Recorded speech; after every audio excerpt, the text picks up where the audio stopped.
Bonjour à tous et à toutes, j'espère que vous vous portez bien. Vous me manquez un petit peu, ça fait quelques semaines, voire mois qu'on ne s'est pas vu, pour certains. En tout cas, aujourd'hui, je voulais vous apporter une solution, une recommandation pour pouvoir continuer, malgré le confinement, à rester calme, serein et zen. Aujourd'hui, j'avais envie que vous vous posiez une petite question. Et cette question est, est-ce que je suis digne d'eux? Et qu'est-ce qui me rend digne d'eux? Je vais vous inviter un petit peu à prendre le temps, depuis que vous êtes tout petit, toute petite, on vous a dit et on vous a défini ce qui était bon et ce qui était mauvais. On vous a recommandé de faire d'une certaine façon. Parfois, on vous y a même obligé. Et on vous a expliqué que c'était la meilleure manière de faire. Et si c'était pas la meilleure manière de faire? Et si vous aviez la chance aujourd'hui, alors que vous regardez cette vidéo, de faire différemment à partir de maintenant, et que vous preniez le temps de revoir toutes ces croyances qu'on vous a inculquées, qu'on vous a transmises, sur ce qui était bon et sur ce qui était mauvais. Quand vous êtes né, vous avez été accueilli par des parents qui ont fait leur maximum pour être bienveillants avec vous. Leur maximum. Parfois, ils ont fait des erreurs. Souvent même. Et vous, dans votre vie actuelle, vous n'auriez pas le droit à l'erreur? Vous n'auriez pas le droit de vous tromper? Vous n'auriez pas le droit de mal faire? Sous prétexte que quand vous étiez plus jeune, on vous a dit qu'il fallait faire comme ça. Et pourtant, quand vous étiez petit, si on ne vous l'a pas dit, je vous le dis aujourd'hui, vous avez toujours essayé de faire du mieux que vous pouviez. Toujours. Tous les jours. Quand maman était triste, vous inventiez une histoire drôle ou vous lui faisiez un câlin. Quand papa était énervé, vous étiez très discret. Vous essayiez de pas trop rire, d'être tout doux, tout gentil. Est-ce que vous n'avez pas grandi en vous adaptant à ce qu'on attendait de vous et finalement de ne pas être vous? Posez-vous la question.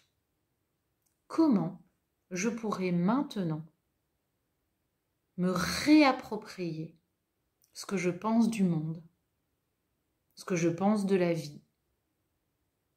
Et si, dans un monde imaginaire, utopique, il n'y avait pas de bien et de mal, mais juste des croyances sur soi et sur les autres? Ah, cette personne, elle est comme ci. Ah, cette personne, elle est comme ça. Mais quand vous avez fait ça à longueur de journée, n'êtes-vous pas fatigué? N'êtes-vous pas fatigué de critiquer? N'êtes-vous pas fatigué de vous critiquer?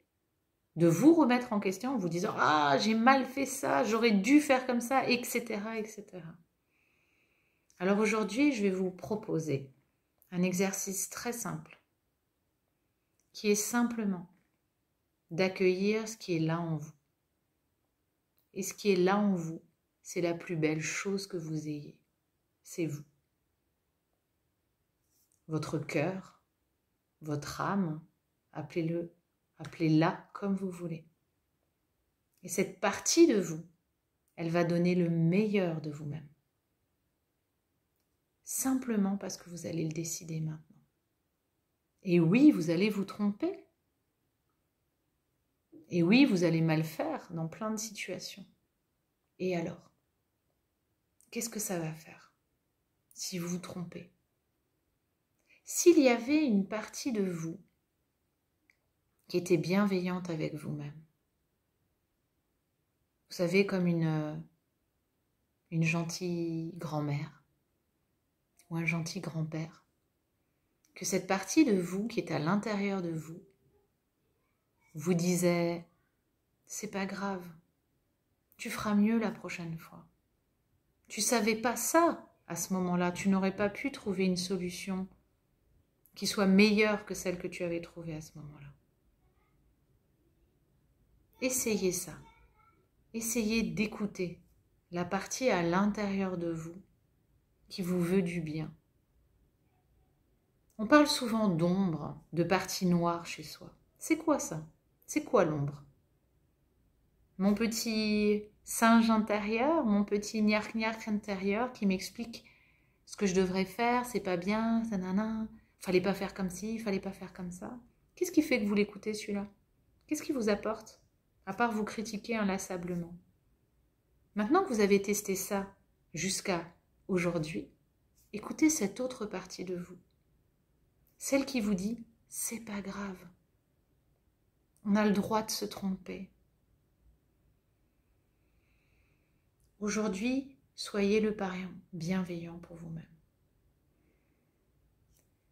Et tout va s'harmoniser à l'intérieur. Oui, c'est dur. Oui, il faudra s'exercer.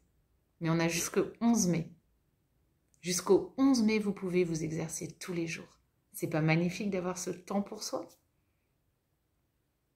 Tous les jours, prenez quelques minutes par jour. Et dites-vous juste, chaque fois, j'ai fait du mieux que je pouvais. Dans chaque décision, j'ai pesé ce qui serait le mieux pour moi. Parfois, je me suis trompée. Et le nombre de fois où je ne me suis pas trompée, est-ce que vous l'avez célébré? Est-ce que vous êtes applaudi? Est-ce que vous vous êtes remercié? Le nombre de fois où vous n'êtes pas trompé. Alors commencez. Commencez à vous célébrer. Commencez à vous applaudir. Et si jamais vous ne le faites pas, moi je le fais pour vous. Bravo pour tout ce que vous avez réalisé jusqu'à aujourd'hui. Et si vous ne croyez pas en vous, il y a quelqu'un qui croit en vous. Et pour croire encore plus en soi-même, prenez le temps de vous harmoniser. Vous avez le temps. Dans l'ici et dans le maintenant. Bon courage à vous tous.